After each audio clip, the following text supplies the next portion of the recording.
Anda mungkin akan menganggap makhluk hitam bersayap ini sebagai burung dara kecil. Namun di Indonesia, ia adalah tamu yang sering ada di meja makan. Meskipun di tempat lain, kelelawar mungkin dianggap karena hubungannya dengan penyakit, dan dipandang sebagai simbol kesialan.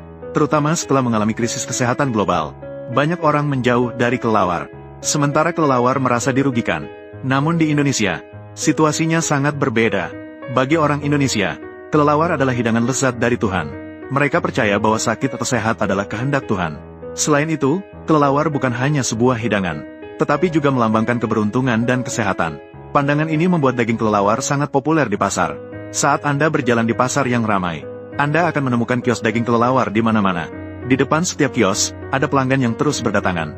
Para penjual tidak hanya menjual daging kelelawar segar, tetapi juga memberikan berbagai saran memasak, untuk membantu pelanggan menyesuaikan dengan berbagai bahan.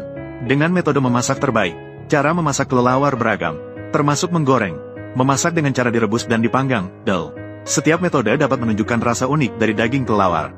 Maka proses memasak daging kelelawar menjadi hidangan lezat, penuh dengan keterampilan tradisional khas Indonesia.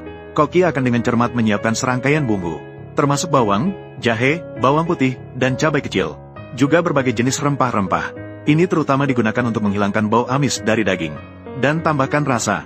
Setelah bumbu siap, langkah paling penting adalah mengolah daging kelelawar.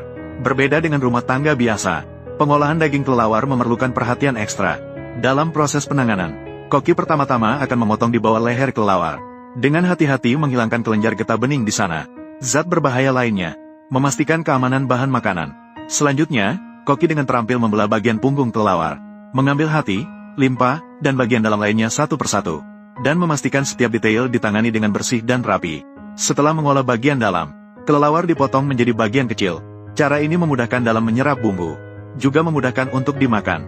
Koki secara khusus menyebutkan, sayap kelelawar meskipun dagingnya sedikit, namun, tekstur halusnya dapat bersaing dengan sayap ayam atau kaki ayam. Setiap gigitan memiliki cita rasa yang berbeda. Selama proses memasak, daging kelelawar yang telah diproses terlebih dahulu direbus sebentar. Ini untuk menghilangkan bakteri dan darah di permukaan. Selanjutnya, koki menambahkan minyak ke dalam wajan panas.